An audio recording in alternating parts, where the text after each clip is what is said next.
இது மகிமை நேரம்.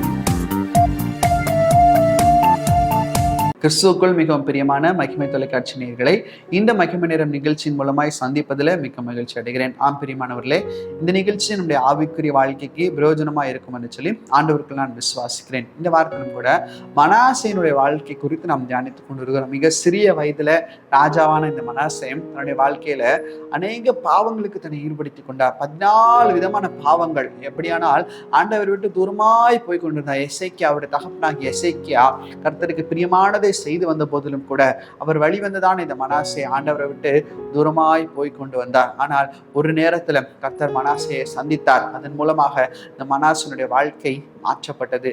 அவர் தன்னுடைய வாழ்க்கையில ஒரு சில திருத்தங்களை அவர் செய்து கொண்டு வந்தார். இன்னைக்கும் கூட அவர் என்ன செய்தாராம் பாருங்கள். தன்னுடைய வாழ்க்கையில இருந்து எல்லா காரியங்களையும் செய்து விட்டு, அதாவது அவர் ஆண்டவரை விட்டு தூரமா இருந்ததான எல்லா காரியங்களையும் மாற்றி விட்டு இப்ப ஆண்டவரிடத்துல நெருங்க ஆரம்பிக்கிறார். ஆண்டவரிடத்துல எப்படி நெருங்க ஆரம்பிக்கிறார்? அவருடைய பலிபீடங்கள் எல்லாவற்றையும் செப்பனிட்டு பலிகள் எல்லாவற்றையும் செலுத்தி, அதோடு கூட மாத்திரமல்ல 2 நாளாம் 33வது அதிகாரம் 16வது வசனம் வாசிக்கிறோம். அவருடைய பலிபீடத்தை செப்பனிட்டு அதன் மேல் சமாதான பலிகளையும் ஸ்தோத்திர பலிகளையும் செலுத்தி இஸ்ரவேலின் தேவனாகிய கர்த்தரை சேவிக்க வேண்டும் என்று யூதாவுக்கு கட்டளையிட்டார்.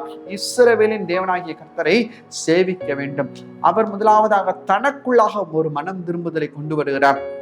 தனக்குள்ளாக கட்டியிருந்ததான எல்லா பலிபீடங்களையும் தகர்த்து போடுகிறார். தனக்குள்ளாக ஆண்டவரை உண்மையாக நேசிக்க ஆரம்பிக்கிறார்.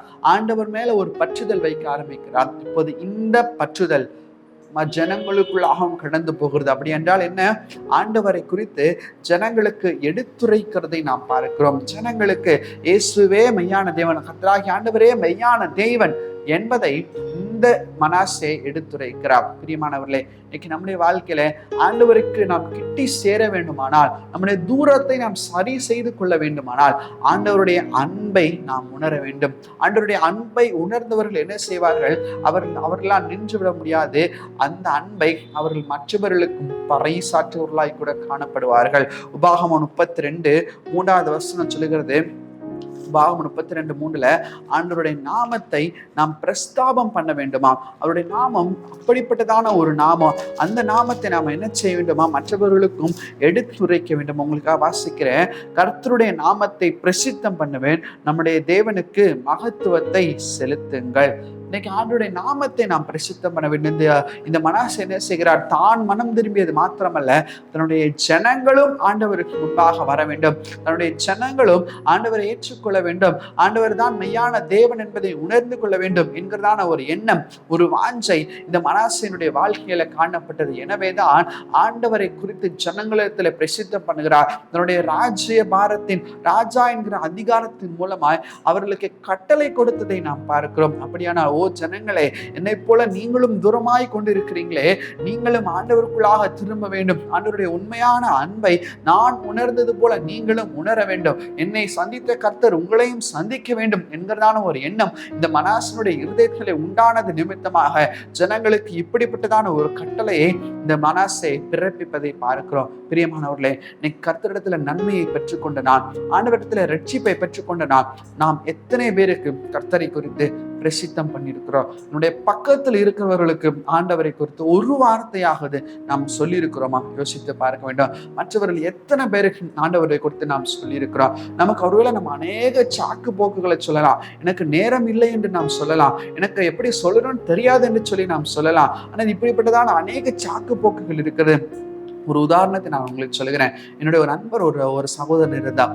அந்த சகோதரன் தன்னுடைய கல்லூரியின் படிக்கிற காலத்துல ஆண்டவருடைய அன்பை முழுவதுமாக ஏற்றுக்கொண்டார். ரோமன் கத்தோலிக்ல இருந்து மனம் திரும்பி இயேசு கிறிஸ்து யார் என்பதை அந்த மனிதரை ஏற்றுக்கொண்டது நிமித்தமாக அவர் மற்றவர்களுக்கு இயேசுவை குறித்து சொல்ல ஆரம்பித்தார். இதை பார்த்து கொண்டிருந்ததான இன்னொரு சகோதரன் ஏன் நீ இப்படி இயேசுபாவை பத்தி எல்லாருக்கும் சொல்லிட்டு இருக்கிற, உனக்கு வேற வேலையே இல்லையா என்று சொல்லும்போது இந்த சகோதரன் ரொம்ப பொறுமையோடு கூட அவருக்கு புரிகிற விதமாக ஒரு பதிலை சொல்லியிருக்கிறார். என்ன என்று சொன்னா, நீ ஒரு புல்லட் வாங்குறன்னு வச்சுக்கேன்.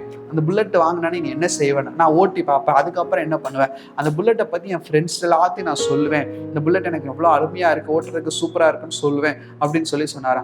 அந்த சகோதரர் சொன்னாரா, இதே தான் நானும் செய்கிறேன்.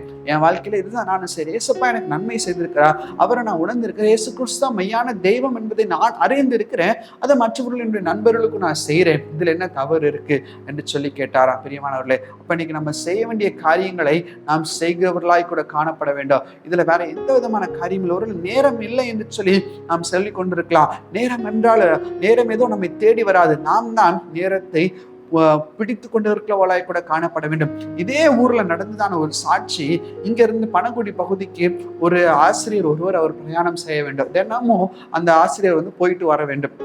அப்ப அவங்க என்ன பண்றாங்க, அவங்க போயிட்டு வரக்கூடிய நேரத்துல பஸ்ல இடம் கிடைக்காது, ரொம்ப கூட்டமா இருக்கும் சாயங்கால நேரத்துல. ஆனா அந்த நேரத்துல கூட அந்த நேரத்தை பயன்படுத்திக் கொள்ள வேண்டும் என்பதற்காக அதுல நின்று கொண்டிருக்கிறவர்களோடு கூட நின்று கொண்டிருக்கிறவர்களுக்கு ஆண்டவரை பற்றியதான ஏதாவது ஒரு வார்த்தைகளையும் ஒரு வேத புத்தகத்தையும் அவர்களால் முடிந்தவரை அவர்கள் கொடுத்து கொண்டு வந்திருக்கிறார்கள். இப்படி தினமும் நின்று கொண்டிருக்கும் போதே ஊழியத்தை செய்து கொண்டிருந்தாதான பேருந்துல ஊழியம் செய்து கொண்டிருந்த இந்த சகோதரின் மூலமாய் ஒரு மாணவி தொடப்படுகிறார். ஒரு சகோதரி அதே போல அதே பேருந்துல பயணம் செய்கிறதான ஒரு சகோதரி தோடப்பட்டு ஆண்டவருடைய அன்பை அந்த சகோதரி ஏற்றுக்கொண்டிருக்க. இவர்களுக்கும் நேரம் இல்லை, இவர்கள் பிரயாணம் தான் செய்து கொண்டிருக்கலாம், அவர்கள் உட்கார்றதுக்கு சீட்டு கூட கிடைக்கல. ஆனா அவங்க அதெல்லாம் பொருட்படுத்தல, காலத்தை பிரயோஜனப்படுத்தி கொண்டார்கள், நேரத்தை அவர்களாகவே உருவாக்கி கொண்டார்கள். பிரியமானவர்களே, இன்னைக்கு நம்முடைய வாழ்க்கையில நாம் என்ன செய்து கொண்டிருக்கிறோம்? இந்த மனாசே ஜனங்களுக்கு எல்லாருக்கும் சொன்னாரே, நாம் ஒருத்தருக்காவது சொல்லி இருக்கிறோமா? அப்படி என்றால் என்ன வாழ்க்கை நாம் வாழ்ந்து கொண்டிருக்கிறோம் பார்க்கணும். மார்க் 7:36 சொல்லுகிறது. மார்க் 7:36 நாம் வாசிக்கிறோம், அதை ஒருவருக்கும் சொல்ல வேண்டாம் என்று அவர்களுக்கு கட்டளையிட்டார், ஆனாலும் எவ்வளவு அதிகமாய் அவர்களுக்கு கட்டளையிட்டாரோ அவ்வளவு அதிகமாய் அவர்கள் அதை பிரசித்தம் பண்ணினார்கள். அவ்வளவு அதிகமாய் அப்படி என்றால் என்ன? ஆண்டவரை குறித்துதான சுவிசேஷம் அவ்வளவு அதிகமாய் பரவியதை வேத வசனம் நமக்கு காட்டுகிறது. இன்னைக்கு இந்த சுவிசேஷமானது நம்மேல் விழுந்த கடமையாய் கூட காணப்படுகிறதே. இந்த கடமையை நாம் எவ்வளவு தூரம் நிறைவேற்றி கொண்டிருக்கிறோம்? இந்த கடமைக்கு எவ்வளவு தூரம் செவி கொடுக்கிறோம்? நான் மாத்திரம் மரித்தால் போதும், நான் மாத்திரம் பரலோகத்துக்கு போனால் போதும் என்றால் அது செல்லுபடி ஆகாது. இன்னைக்கு நம்மோடு கூட இருக்கிறவர்களோ பரலோகத்துல செல்ல வேண்டுமானால் அதற்கு நாம் உத்தரவாதம் எடுக்க வேண்டும். அதுதான் கர்த்தர் எதிர்பார்க்கிறார். அப்படிப்பட்டதான கிருபைகளை கர்த்தர் நம்முடைய வாழ்க்கையிலே தந்து வழி நடத்துவாராக. கர்த்தருடைய நாமத்தை பிரசித்தம் பண்ணுவோம். ஆண்டவர் தான் தெய்வம் என்பதை உணர்ந்து கொண்டு நாம் மற்றவர்களுக்கும் அதை குறித்து சொல்லுவோம். அப்படிப்பட்டதான கிருபைகளை கர்த்தர் நமக்கு தந்து வழி நடத்துவாராக. கண்களை மூடி செபிப்போம்.